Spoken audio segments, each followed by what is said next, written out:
You're selected as one of the 13 participants for the first season of WWF at the time, reality competition show Tough Enough, where the two winners of that season will win a WWF contract. Look, during your time on the show, there were several WWF superstars that made guest appearances. You had the Hardy Boys, you had Lita, you had Kurt Angle, you had Taz.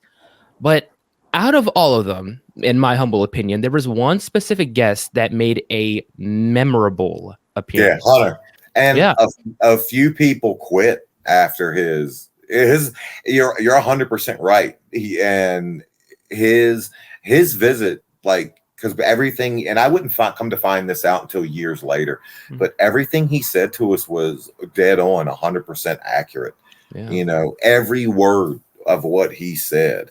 And I mean, it just shows everybody sees the glitz and the glamour and the, you know, just the positive side of what it becomes, what it takes to be a superstar, you know, in the World Wrestling Federation at the time. What they don't see is the birthday parties from your kids you miss, or the weddings of family members you miss, or the holidays that you're not at home, or all the hours spent in an airplane or on the road in a rental car or in a hotel. I refuse to take vacations now. Utterly refuse. And that's because my life for the longest time was one big vacation. I don't need to eat in a restaurant anymore. I don't need to stay in a hotel. I'm perfectly fine. I'm perfectly fine in my bedroom next door and in my own bed every night. 300 days a year on the road. That's insane.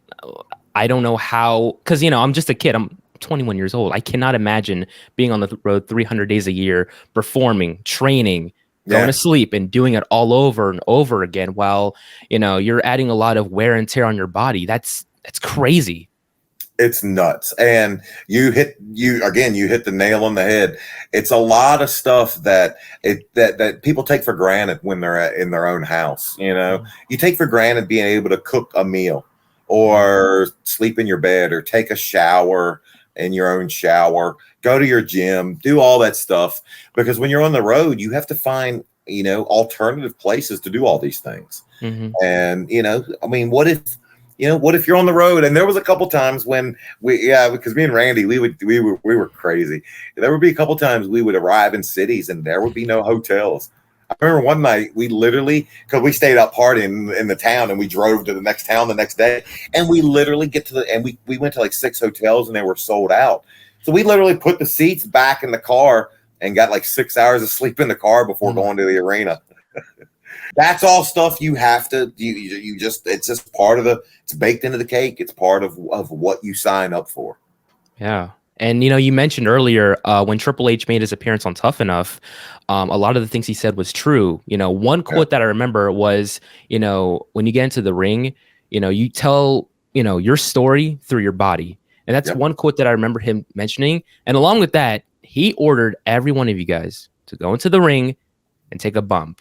And my question is, what was it like working with Triple H that day? It had to be very intimidating. Terrifying. Absolutely terrifying. Because, I mean, you know, we're in the ring with, you know, one of the best that's ever done it.